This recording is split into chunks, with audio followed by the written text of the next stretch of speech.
musuh iblis? Ghaniyun mutawadhi'. Orang kaya yang rendah hati. Orang kaya yang tidak sombong. Kaya apa saja. Baik kaya oleh karena ilmu.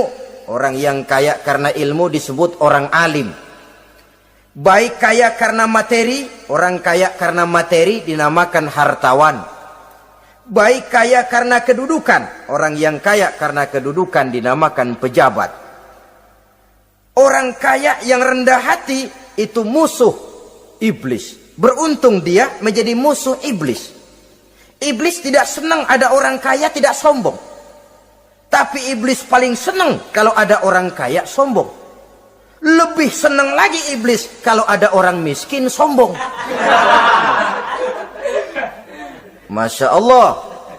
Orang kaya sombong, walaupun iblis senang, orang masih bilang pantas saja dia sombong, kaya apaan aja punya. Udah miskin sombong, kira-kira yang disombongin apaan? Dalam segala bentuknya sombong ini Allah tidak senang. Tapi iblis senang. Kenapa? Karena sponsor sombong iblis. Kan yang pertama kali sombong iblis toh. Ketika disuruh sujud kepada Nabi Adam, dia nggak mau. Ini kesombongan pertama yang terjadi dalam sejarah.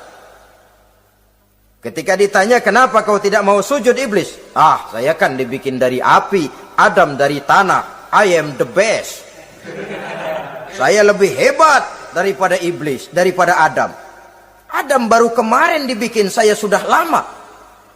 Kata Allah, kamu sombong iblis, ini surga bukan tempat orang sombong. Keluar! Terusir dia dari surga. Jadi, kesombongan pertama adalah kesombongan yang dilakukan oleh iblis. Dan dia tanamkan itu kepada kita, supaya jadi orang sombong. Karena itu, sombong ilmu, Allah nggak senang, tapi iblis senang. Mentang-mentang ada ilmunya. Nih, satu-satunya ustadz di sini ya. Semua mesti ngaji sama gue. Kalau nggak ngaji sama gue, Islamnya kurang tapi bener. Sombong karena ilmu. Sombong karena pangkat. Mentang-mentang pakai bintang di pundak, jalan pundak duluan. Yang wajar saja hidup ini. Sombong harta pun begitu. Kaum muslimin rahimakumullah. Orang kaya yang rendah hati dimusuhi oleh iblis, tapi dicintai Allah, dicintai Rasul, dicintai malaikat. Caranya bagaimana? Kembali kepada satu kesadaran, bahwa pada saat terlahir ke alam dunia ini tidak ada yang pernah kita bawa. Kalau sekarang kita punya rumah, punya kebun, punya kendaraan, punya pabrik, punya segala macam benda, apa itu? Titipan. Pada suatu saat akan diambil kembali oleh yang menitipnya. Kalau titipan itu pandai kita jaga, pandai kita syukuri, titipan akan makin banyak. Sama juga kita dalam kehidupan. Kalau orang bisa kita percaya, saya mau pergi ke luar negeri, rumah saya titip kepada tetangga. Saya pulang dari luar negeri, isi rumah tetap, tidak berkurang. Malah dibersihi, malah disapu, dihilangkan kotorannya. Tentu bukan main syukur saya, girang saya. Akan bertambah kepercayaan saya untuk menitipkan apa saja. Ini makna la in syakartum la azidannakum wa la in kafartum inna azabi lasyadid. Kalau kamu pandai bersyukur, aku tambah nikmat. Tapi kalau kamu ingkar, azabku teramat pedih. Artinya apa? Nikmat bisa berubah menjadi azab kalau kita tidak pandai mensyukurinya. Ma'asyiral muslimin rahimakumullah. Orang yang kaya ilmu lalu rendah hati, tidak selalu ingin menonjolkan diri. Ini kadang-kadang yang tanggung ini yang bikin berabe. Alim bener enggak, geblek bener juga enggak. Yang sedikit-sedikit mau nonjolin diri. Kalau nggak jadi imam nggak mau ke masjid, nggak jadi imam nggak mau ke musola. Pokoknya kalau nggak jadi imam marahan sama musola. Macam mana? Saudara-saudara kaum muslimin, rendah hati. Tidak selalu ingin menonjolkan, sebab orang yang selalu ingin menonjolkan dirinya biasanya orang yang kekurangan kepercayaan kepada kemampuan dirinya sendiri. Dia selalu ingin dinomorsatukan. Dia selalu ingin ditempatkan pada ranking teratas. Dia tidak percaya diri. Orang yang percaya diri dapat bersikap wajar dalam kehidupan. Begitu juga kaya karena harta, dengan menyadari bahwa harta bagaimanapun banyaknya titipan dari Allah. Pada suatu saat akan kembali. Dia harus dimanfaatkan sesuai dengan kehendak yang menitipnya. Begitu juga kaya oleh karena pangkat, kedudukan dan jabatan. Pada suatu saat jabatan itu akan hilang dari diri kita.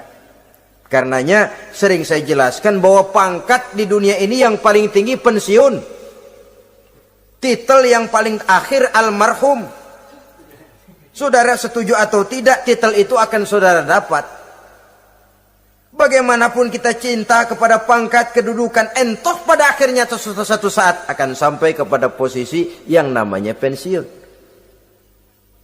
Kalau sadarlah kita kepada pemikiran ke arah sana, maka untuk mencapai kekayaan, baik kekayaan harta, kekayaan kedudukan, tidak lalu menghalalkan segala cara untuk mencapai tujuan. Tapi dibatasi oleh norma dan kaedah yang harus dia taati, baik kaedah agama maupun kaedah bernegara. Inilah orang ketiga yang menjadi musuhnya iblis, orang kaya yang rendah hati, orang kaya yang tidak sombong. Yang keempat, saudara-saudara, tajirun shadiq, pedagang, pengusaha yang jujur.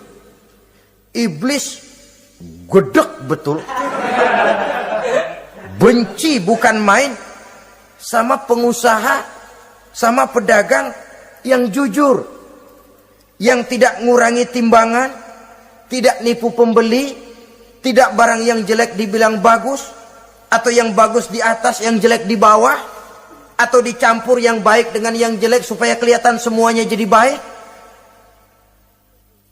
Semua orang ingin untung, tidak ada kecuali siapapun orangnya, dan itu wajar. Setiap manusia ingin mendapat keuntungan, kalau perlu dengan modal minimal mencapai keuntungan maksimal, seperti yang diajarkan oleh teori ekonomi. Itu kan yang namanya produktif kan. Satu usaha dinamakan produktif, bagaimana kita mengeluarkan modal minimal bisa mencapai keuntungan maksimal. Silakan. Bahwa manusia ingin untung itu insting, naluri, fitrah. Tidak ada orang yang mau rugi. Tapi cara mencapai keuntungan itu yang membedakan antara seorang muslim dengan yang bukan muslim. Sudah pernah saya sampaikan, apabila kaum pengusaha, para pedagang sudah dijangkiti penyakit yang tidak jujur, yang akan timbul adalah kekacauan ekonomi. Kekacauan ekonomi bisa menimbulkan revolusi sosial, dan revolusi sosial merupakan kiamat satu generasi. Semua kericuhan hampir bermuara dari perut, dan itu ekonomi. Orang nodong perut, orang korupsi perut. Ya walaupun korupsi kalau sudah kelas kakap tidak lagi sekedar urusan perut. Ya perut apa yang diurusin kalau korupsinya miliaran itu? Perut jin barangkali. Saudara-saudara kaum muslimin rahimakumullah. Oleh karena itu, pedagang yang jujur, pengusaha yang jujur, ini merupakan musuh iblis. Iblis tidak senang kalau ada pengusaha yang jujur. Iblis tidak senang kalau ada pedagang yang jujur. Tapi iblis akan tepuk tangan kalau pedagang sudah selingkuh, kalau pengusaha sudah nipu. Ada orang bilang, sekarang mah kalau jujur-jujur bener nggak makan apa-apa dong kita. Sebab katanya jangan lagi nyari yang halal, sekarang ini yang haram aja seret. Rupanya sering masang undian nggak pernah kena. Lalu bilang jangan yang halal, yang haram aja nggak kena-kena katanya. Sebenarnya bukan itu masalahnya, saudara-saudara. Bukan itu masalahnya. Masalahnya ialah bahwa kejujuran membawa keberkahan. Ini kalau kita berpikir dengan kacamata agama. Keberkahan merupakan sumber ketenangan. Dan ketenangan ini tidak bisa dibeli dengan materi yang bagaimanapun banyaknya. Walaupun kita punya percetakan duit, ketenangan itu nggak bisa dibeli. Jangankan cuma punya duit banyak, percetakan duit saudara punya, mau membeli ketenangan yang berasal dari keberkahan, sulit. Jadi kejujuran membawa keberkahan, keberkahan membawa ketenangan. Jangan macam dulu tukang sol sepatu. Ditanya oleh temannya, "Bang, ngesol satu hari dapat berapa?" 200 rupiah. Sembayang enggak? Enggak. Islam? Islam, kalau Islam mah. Kata temannya, "Sembayang dah, kali aja besok dapat rezeki lebih banyak." Yang benar, iya. Sebab kalau orang sholat itu Allah dekat, nanti rezekinya ditambah. Beneran? Bener. Subuh sembayang dia. Habis sembayang sarapan, berangkat ke tempat dia ngesol, mangkal. Dari pagi sampai jam 11 belum ada juga yang ngesol. Mulai bimbang hatinya. Katanya kalau sembayang rezeki tambah. Tadi sembayang subuh sampai gini hari belum ada yang ngesol. Cobaan kali, sabar. Datang sholat zohor. Habis zohor nunggu lagi, belum juga ada yang datang ngesol. Udah mau pulang hampir maghrib, baru datang satu orang dandanin sendal jepit putus.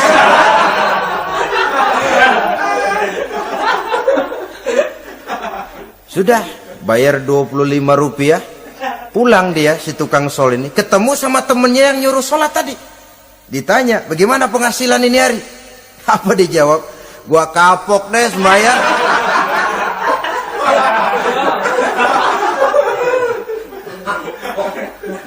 Kemarin nggak sembahyang dapat 200, sekarang begitu sembahyang jigo.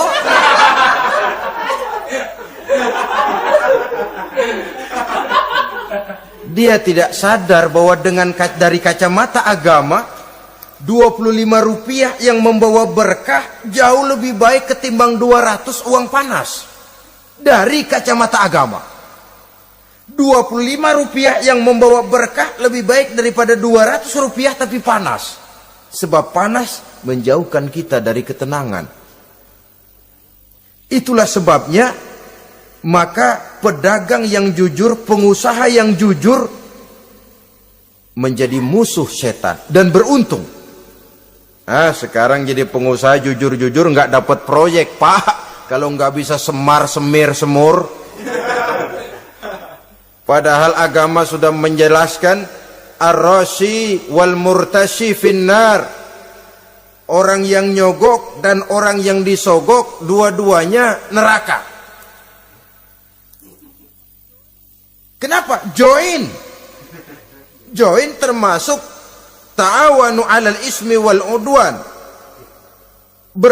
Bertolong-tolongan dalam berbuat dosa dan kesalahan. Kalau hadiah, lain hadiah. Kalau sedekah, lain sedekah. Tapi yang namanya semir, suap, ar-rashi wal murtashi finnar. Saudara-saudara kaum muslimin rahimakumullah. Jadi pedagang yang jujur, pengusaha yang jujur merupakan salah satu roda perekonomian. Kegoncangan ekonomi akan menimbulkan dampak sosial yang sangat luas dan kompleks. Yang pada giliran puncaknya, dampak paling negatifnya, dia sanggup menggerakkan terjadinya revolusi sosial. Bukankah sebagian besar gerak hidup manusia dimotivasi oleh keinginan untuk mempertahankan kelangsungan hidup? Dan kelangsungan hidup artinya mulut. Mulut itu artinya perut, dan itu artinya makan. Setelah itu mungkin baru pangan, baru sandang, baru dia berpikir pakaian dan sebagainya. Jadi karena dia merupakan penggerak roda ekonomi, pedagang yang jujur, pengusaha yang jujur mutlak diperlukan dalam kehidupan ini. Sebab sekali lagi, kejujuran akan membawa keberkahan, keberkahan memberikan ketenangan dalam kehidupan. Oleh karenanya kita umat Islam, biarin duit kita banyak, asal berkah. Itu tentu idealnya. Ketimbang dikit tidak berkah, lebih baik ia banyak, ia berkah.